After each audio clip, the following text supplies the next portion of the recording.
It is time for a Football Monday get-together here on Birds 365.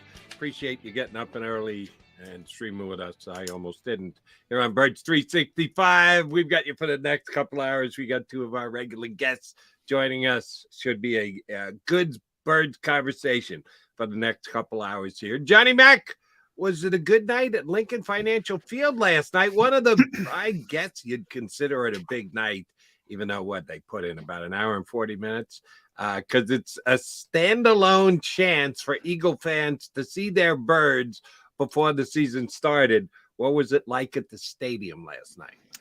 Yeah, I mean, they're fired up. You saw about 50,000 the Eagles were expecting. They sold that many tickets. That is the largest attendance at one of these things since the first one, way back when Chip Kelly was the coach. So, I think in the ensuing years, people have figured out, practice is practice. It's not that exciting. But, people are so fired up with this team coming off the Super Bowl, all the hype. Yeah, I mean, it was pretty lit, as Nick said, for a practice. And it shows you the passion of this fan base, but we know that going in. So one of the reasons this show exists, because people are so obsessed with the Eagles. So no surprise. And the fact that they're on paper projected to be so good, that hype gets ratcheted up even another level.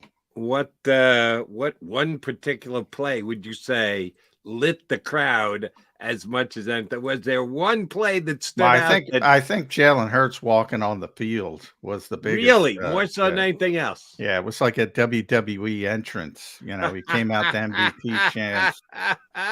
So I think it was that more than anything on the field. On the field, I would say, A.J. Brown throws to the corner of the end zone. Josh Jobe in coverage. James Bradbury still not back. He just raises up, elevates the high point of football. Shows you, MVP level quarterback to one of the best receivers in the NFL. Even if you have good coverage, there's not much you can do. And that's what that play kind of showed people. Right. When the ball is thrown well and A.J. Brown, even when covered, is in good physical position, guess what? He's coming down with the football. That's the kind of receiver that he is. That's the kind of year the Eagle fans are expecting from him, and I agree with them. I think they should. All right. I do want to ask a couple more questions about the practice, how it went, and time spent and everything else. But, oh, by the way, some players were there that you didn't know were going to be there 24, 48 hours ahead of time. Eagles have made some roster moves, signed some veteran guys, specifically at the linebacker position. I'm thinking about last year when they brought in two defensive veteran tackles. Now, that was in season, a little bit different. The position is different, but two guys just sitting out there, and you're wondering, well, why, if these guys can actually play, why are they still available at this time? But they both came in and helped and played well with the Eagles, so you got to give Howie Roseman the benefit of the doubt on this one. Give me your read on the two linebackers that the Eagles signed off the street this weekend. Well, it's an upgrade. These guys are pros, Miles Jack and Zach Cunningham. They both have been longtime starters in this league. Yeah, I mean, I get it. It's very similar to last season, as you bring up. They both got the exact same contract, so very much like Linval Joseph and Ndamukong Suh. And it's earlier than that, obviously, but late in the process, typically for where these guys would normally sign. A couple reasons. One is they are veterans. They're considered on the downside of their respective careers for various reasons, even though they're both pretty young. We know the devaluation of the position as a whole. And then if you're a veteran guy, you're looking for that spot, just like Linval and Ndamukong last year, ring shopping. Maybe you don't want to go through the grind of the off season. You don't have to. That probably factors into it as well. And they get the opportunity to step in and be a starter for a potential Super Bowl team. And I would be stunned if one of them isn't a starter. Basically, the best of sort of the lot. You roll the dice with two guys, and it's an immediate upgrade. It is. We'll see if Zach has anything left. I think Miles has a bigger name because when he came out, there was so much hype around him. He was a potential top 10 pick until the injury issues cropped up and ended up going at the top of the second round. It's ironic because people were worried about a degenerative condition in his knee. He's played 100 games. How far do you want to go? And people are still talking about it. Right. He's still only 27 years old because he got in the league at such a young age. But I do think at his height, Zach Cunningham was a better player than Miles Jack. So these guys are, they played some high level football in their past. Zach's coming off an elbow injury, so you got to see there's health concerns with him. He only played 6 games last year. Miles played much more with Pittsburgh. I looked at his PFF numbers; they weren't great, so he didn't play at a tremendous level. Neither one of them were great. No upside. What are you talking? You're talking about Ben Van Sumeren, Jody. Ben Van Sumeren got a first team rep, and not only did he get a couple first team reps, he was calling the defense. Remember, Nakobe Dean isn't back from his ankle injury. I mean, it's bad at weak side linebacker. Sean Bradley started out. He got the first team rep with Christian Ellis. I kind of look like Christian Ellis as entrenched. Well, he's no longer entrenched. He's entrenched on the roster because of his special teams ability. But yeah, I mean, you can't go into a season, and Howie Roseman knew that, and he knew it, something was going to happen, and it could have been trade, and he went to free agent market. And by the way, if these guys can't play, it's not necessarily done, but it's better than it was yesterday. Right, but do you have the details on his contract? I know we talk about it all the time, and people are probably tired of hearing it, but it's a fact, and I don't think it should be underestimated. The linebacker that they signed during the offseason, Nicholas Morrow, got 0 guaranteed money when he signed his contract, which means if the Eagles were to cut him tomorrow, they would take no salary cap hit whatsoever. And that's just unheard of for a player who signed at the time of year that he signed this past season and was a starter on his team for the previous year as well. He played almost every snap for the Bears last year defensively, and for him to get 0 guaranteed dollars told you that this was a unique situation, and it may end up with him not making the Philadelphia Eagles and the Eagles not having to pay anything as far as a dead cap hit goes. The only thing I'd seen on the contracts of the 2 guys they signed yesterday were they can be worth up to $2.5 million each, which I'm sure means including incentives. And no one yet, at least I had seen, had reported what the guaranteed money was. Had you? I've not seen the fully guaranteed, so the signing bonus that'll come out when it gets filed with the NFLPA. But if I go back to last year with Linval and Dominican, they're very similar deals.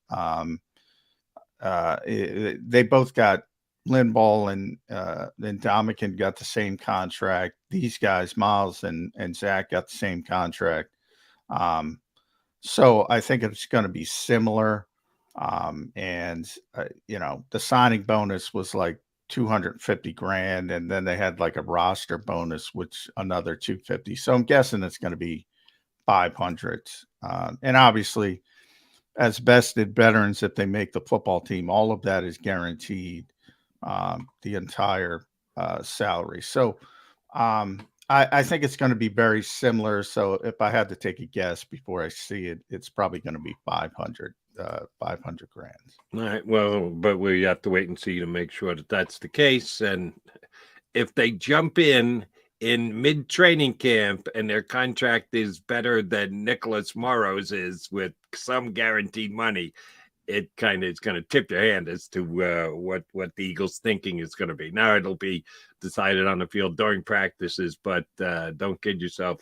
What Howie Roseman gives out as far as contracts have as much to do with who's going to make this team and who's not as anything else. Here's something that I didn't think I was going to be talking about today when we're doing the show, as per what the roster looked like yesterday. Is Howie Roseman, do you think, when everyone's out of the office, he's sitting there by himself, is he rethinking the fact that, maybe we made a mistake last year in letting either TJ Edwards or Kaiser White walk out the door? Because they're pretty damn good last year, and both of them got market value deals, not blow out of the water type deals that someone had to have them and overpaid, and there was no one else in the league that was going to pay him. We speculated on what the deals were going to be, and they ended up right where you and I had them. So it was pretty easy to figure out. I think Howie is admitting to himself, yeah, maybe we should emphasize linebacker a little bit more during this offseason. Not yet.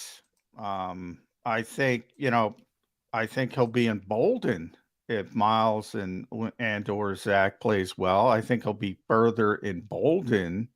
He's very patient. I was told, because I've been saying, look, they've gone too far at linebacker when it comes to the devaluation of the position. I've said that pretty consistently. And I was told numerous times, he knows there's a need. He knows there's a need, and something's going to be done. What it was going to be was to be determined. And he's, to his credit, he does say, most people think talent acquisition season, as he calls it, is over. It's never over. You Never keep over. adding people. And he's been very good at that over the years, and he's done it again here. And we'll see how it works out. I think, if nothing works out and it's bad, I think he'll have to rethink it. I don't think he cares about Kaiser. I'm with you. Kaiser was fine. I'm not trying to downgrade him. But he was competent. I don't think it was much more than that. Do you think any of the guys they got on this team right now have a chance to be as competent as Kaiser White, since you can use the word competent? Yeah, I think both these guys have a chance to be Kaiser White. The problem is TJ. If TJ, especially two things, if TJ continues to play well in Chicago, and Nakobe doesn't play as well as a lot of people expect, I think then maybe rethinks, but that's way down the line. And I was surprised at TJ. I thought the way forward, I love TJ Edwards as a player. I thought they should have been more proud of the fact they uncovered him and developed into the player that he came. And I think if TJ Edwards is your middle linebacker and then Nakobe Dean, you just slot him in as the weak side linebacker, I don't think you have any of these problems. And basically, I think TJ got 6.5. You don't have any of these problems for an extra $4 million. And now you're spending maybe $5 million on two players. I mean, right. even from Howie's valuation standpoint, that doesn't make sense.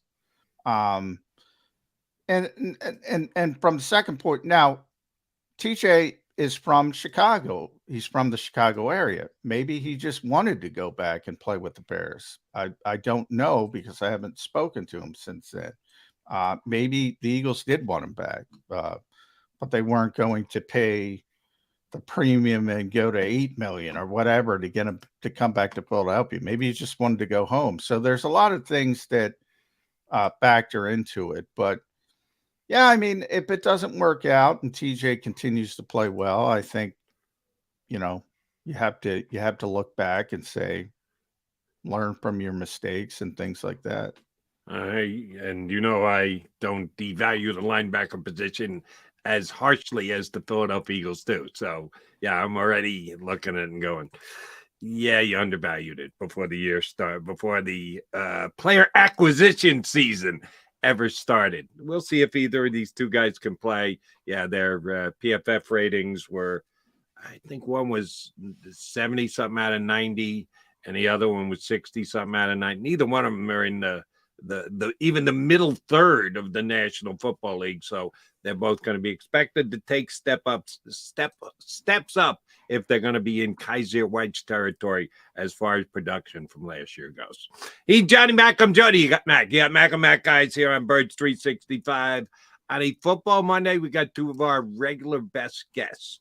First up is our guy from CBSSports.com, Jeff Kerr. I'm guessing he did the double dip yesterday. Went to the Phillies game and then went to Eagles practice thereafter. He's not nodding. Maybe he didn't. I thought for sure Kerr was heading to South Philadelphia yesterday. We'll punch Jeff Kerr from CBS Sports up next here on Birds 365.